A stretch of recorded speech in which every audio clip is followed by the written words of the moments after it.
Hello hi friends जय जगन्नाथ। आपण माने तो पूर्व ब्लॉग जानी पारिथिबे आमे काहेकि भुवनेश्वर आसीछु। जेहेतु भाईर आज कलोनोस्कोपी होबार थिला सेथि पई से खाइथिबा मेडिसिन रो इफेक्ट भोर 5टा पाखापाखि स्टार्ट हो जाइथिला। जल्दी रूम रो बाहरी आमे पड़े आसथिलु किम्स। कलोनोस्कोपी आ एंडोस्कोपी होबार प्राय 1.5 घंटा पूर्वर से माने मेडिसिन सालाइन आनास्थेसिया वगैरह किसी प्रोसीजर स्टार्ट करबा पई पेशेंट को नहीं जाई थांती आ से भीतर को भी आमको छाड़ू नथिले। सेथिपाई भाई को सेठी छाड़ी दे मो झियो को टिके पेडियाट्रिक को देखिबा पई पळै आस्थिली। से भी बहुत दिन धरी मते सब बेले कहूतला पेट बथा। झियो को देखई तार किछि टेस्ट सरीबा बेलको हे जाइतिला दिन 12टा पाखापाखि।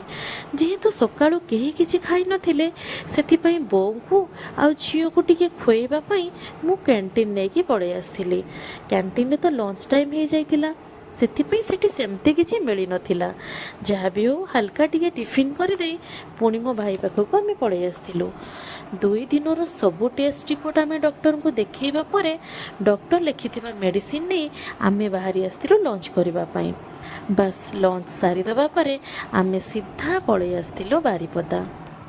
बारीपदा एंट्री कला बेलू ये ब्लैक टाइगर सिंबल देखिछंती तो जहाँकि पृथ्वी रे विरल। हाँ ये ब्लैक टाइगर केवल आम मयूरभंज शिमिलीपाल ही देखा जाए थाए। कौ माने मयूरभंज मोर ये भिडटी को देखुंत प्लीज मते कमेंट रे जनइबे। आ मयूरभंज बाहर देखुवा सांग माने निश्चित थरे आसी आम शिमिलीपाल बुली जातु।